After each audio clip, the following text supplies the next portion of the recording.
Good morning students. कल हमने इसका जीवन परिचय पढ़ा था। आज हम उसके आगे सूरदास द्वारा निर्धारित जो पद दे रखे हैं उन्हें हम पढ़ते हैं। पहला पद है आपका, पहले सुनिए, फिर उसके बाद में इसकी व्याख्या हम देखेंगे। ऊधो तुम हो अति बड़ भागी, अपरस रहत स्नेह तगाते, नाहिन मन अनुरागी। पुर इन पात रहत जल भीतर, तारस देह न दागी।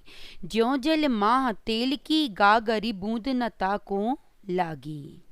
प्रीत नदी में पाँव न बोर्यो, दृष्टि न रूप परागी। सूरदास अबला हम भोरी, गुर चाटी ज्यों पागी। यस, अब ध्यान से सुनिएगा बेटा, क्या बताया है इसमें।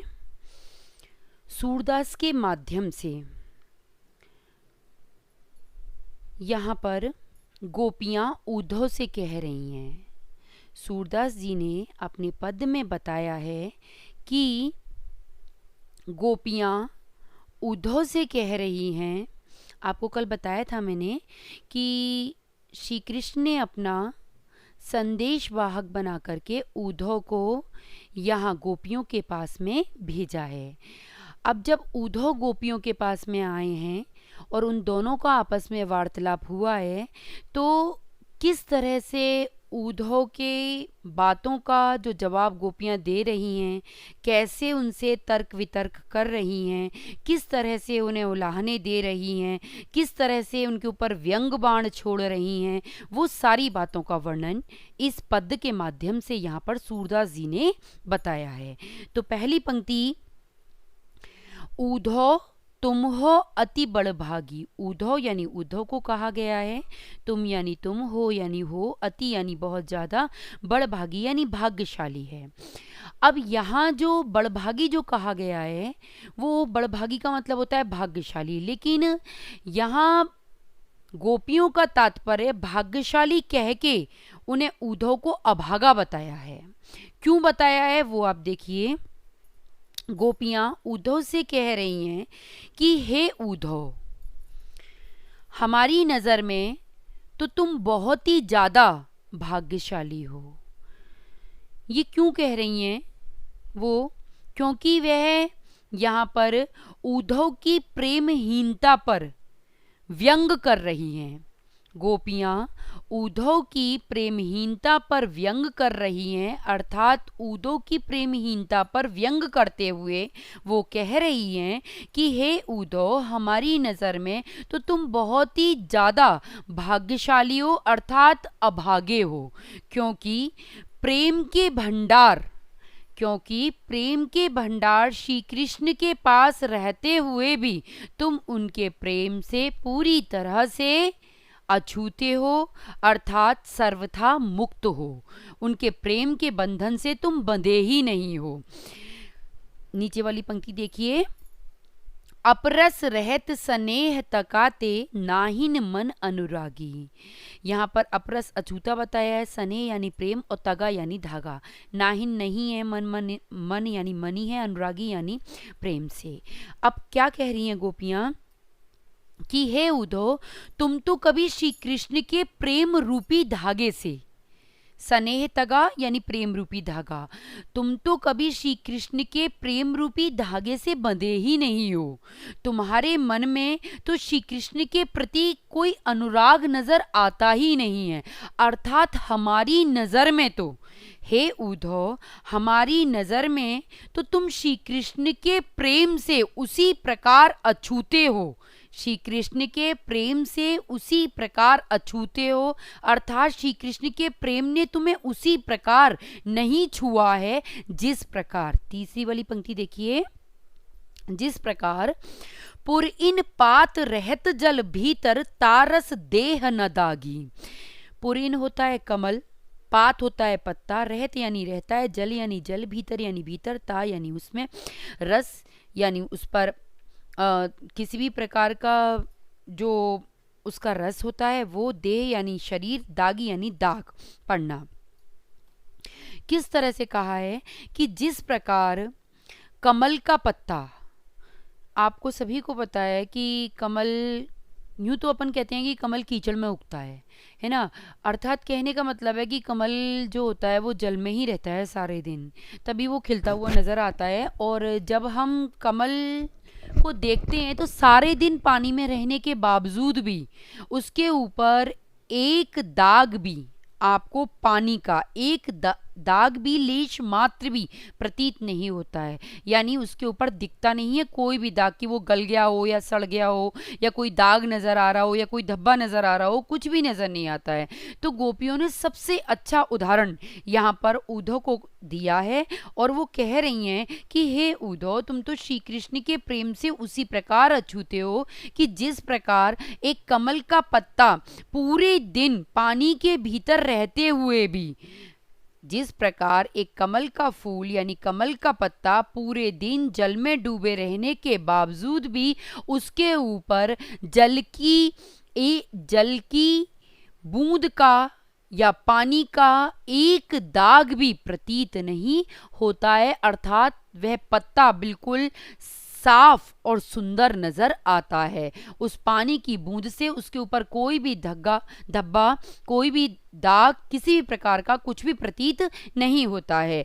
तो जिस प्रकार कमल के पत्ते के ऊपर जल की बूंद का कोई प्रभाव नहीं पड़ता है, उसी प्रकार तुम भी श्री कृष्ण रूपी जल में डूबे रहने के बावजूद भी हे उद्धव, तुम भी उसी कमल के पत्ते के समान हो जो श्री कृष्ण रूपी जल के अंदर पूरे समय डूबे रहने के बावजूद भी तुम्हारी देह पर अर्थात तुम्हारे मन पर श्री कृष्ण रूपी जल का एक दाग, एक धब्बा भी तनिक नजर नहीं आता है। अर्थात तुम श्री कृष्ण के प्रेम से पूरी तरह से अछूते हो, अर्थात सर्वथा मुक्त हो।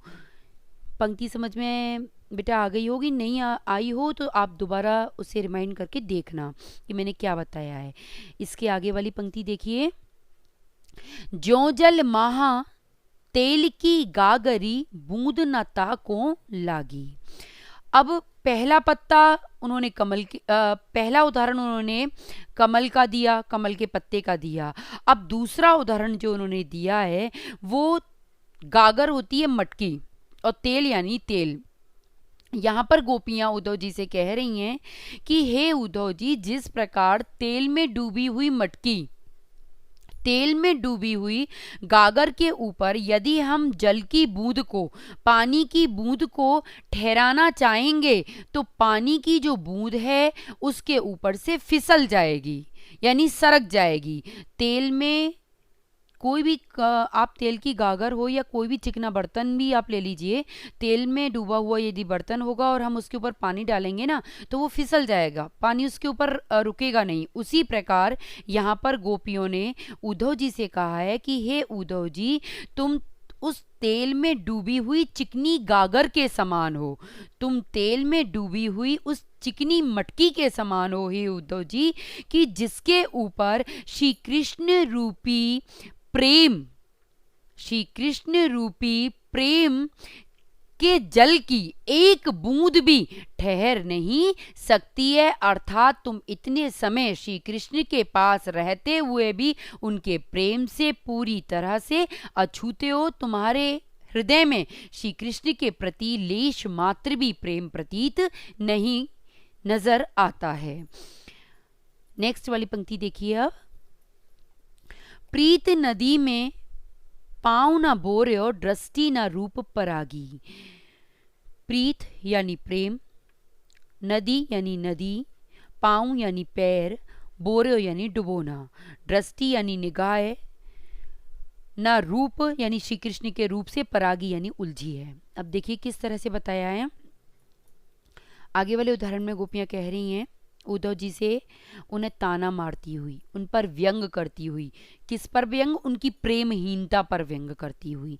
गोपियाँ उद्धव से उनकी प्रेमहीनता पर व्यंग करती हुई अपने अगले उदाहरण में कहती हैं कि हे उद्धव जी, तुमने तो श्री कृष्ण की प्रेम रूपी नदी में, तुमने तो श्री कृष्ण की प्रेम रूपी नदी में कभी अपना पैर ही नहीं डुबोया है। अगर तुम श्री कृष्ण की प्रेम रूपी नदी में पैर डुबोते तब तुम्हें पता चलता कि श्री कृष्ण किस प्रकार प्रेम के भंडार हैं और तुम्हारे हृदय के अंदर वो प्रेम हमें नजर आता। लेकिन तुमने तो श्री कृष्ण रूपी प्रेम की नदी में आज तक कभी अपना पैर ही नहीं डुबोया है, इसलिए तुम तो उनके प्रेम से बिल्कुल हमें अछूते प्रतीत हो रहे हो। और ना ही श्री कृष्ण के प्रेम रूपी नेत्रों से, श्री कृष्ण के प्रेम रूपी नयनों से तुम्हारे नयन कभी उलझे हैं, ना ही श्री कृष्ण के प्रेम रूपी नेत्रों से तुम्हारे नयन कभी उलझे हैं। अगर तुमने श्री कृष्ण के प्रेम रूपी नेत्रों से अपने नेत्र उलझाए होते तब तुम्हें इस प्रेम की व्यथा, इस प्रेम की पीड़ा का पता चलता, अर्थात तुम उस चीज को, उस दर्द को, उस विरह को तुम एहसास कर पाते। लेकिन तुम्हारे श्री कृष्ण के प्रेम रूपी नेत्रों से तुम्हारे नेत्र कभी उलझे ही नहीं है, इसलिए तुम्हें जरा भी तनिक भी उस चीज का एहसास ही नहीं है। अंतिम पंक्ति में गोपियां कह रही हैं, सूरदास अबला हम भोरी गुर चाटी जो पागी।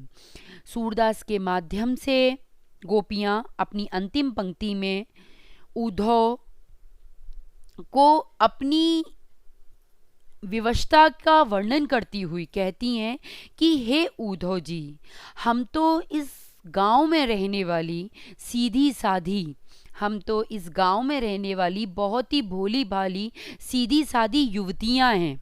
हे उद्धव जी, हम तो इस गांव में रहने वाली बहुत ही सीधी सादी भोली भाली युवतियां हैं और हम यहाँ पर पहले आप ये समझ लीजिए कि यहाँ गुड़ यानी गुड़ होता है और चीटी आप लोग जानते हो चीटी होती है। तो यहाँ गोपियाँ जो कह रही हैं वो ये बताना चाहती हैं, यहाँ गुड़ तो श्री कृष्ण को बताया है और चीटियाँ गोपियाँ स्वयं को बता रही हैं। तो अब क्या है कि गोपियाँ जो हैं वो उद्धव को अपनी विरहवता का वर्णन करते हुए बता रही हैं कि हम श्री कृष्ण से किस प्रकार प्रेम करती हैं।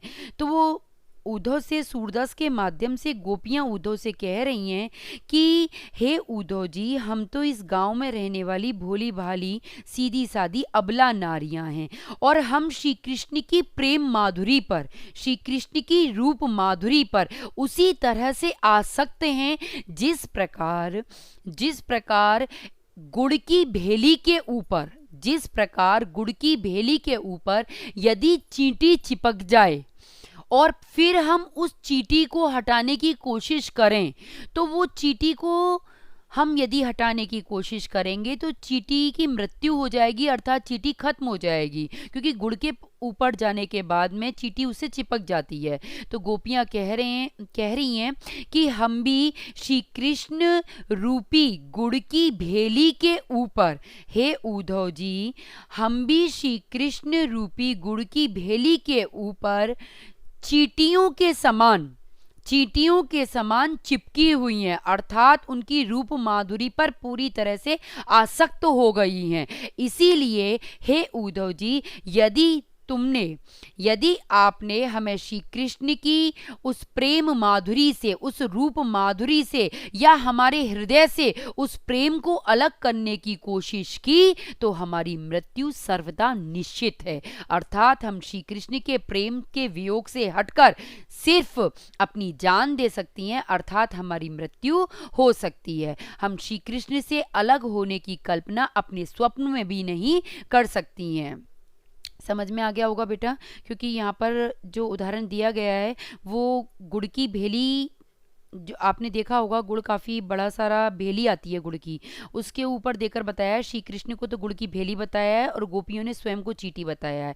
जिस प्रकार गुड़ की भेली के ऊपर चींटी जाने के चिपकने के बाद में उसे हम हटाएंगे तो वो खत्म हो जाएगी, उसी प्रकार श्री कृष्ण रूपी गुड़ से गोपियाँ रूपी चींटी पूरी तरह से चिपकी हुई हैं। यदि उन गोपियों को श्री कृष्ण रूपी गुड़ से अलग करने की कोशिश की तो उनकी मृत्यु निश्चित है, अर्थात इस तरह से गोपियों ने अपने मन की व्यथा को उद्धव को व्यक्त किया है। आज पहला टॉपिक आपका कंप्लीट हो गया, कल सेकंड वाला पढ़ाएंगे। आज आप इसका अच्छे से अभ्यास कीजिए।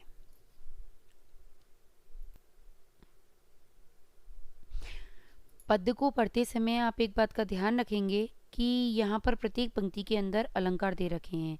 अपनी 9th वाली जो कॉपी है उसमें से अलंकार अच्छे से रीड कर लीजिएगा, क्योंकि जब क्लास चालू होंगी तो मैं अलंकार पूछूंगी कहाँ पर कौन सा अलंकार है। जैसे एक मैं आपको बता देती हूँ, प्रीत नदी में प्रीत नदी, मैंने प्रेम रूपी नदी बताया है, तो कौन सा अलंकार होगा? रूपक अलंकार है।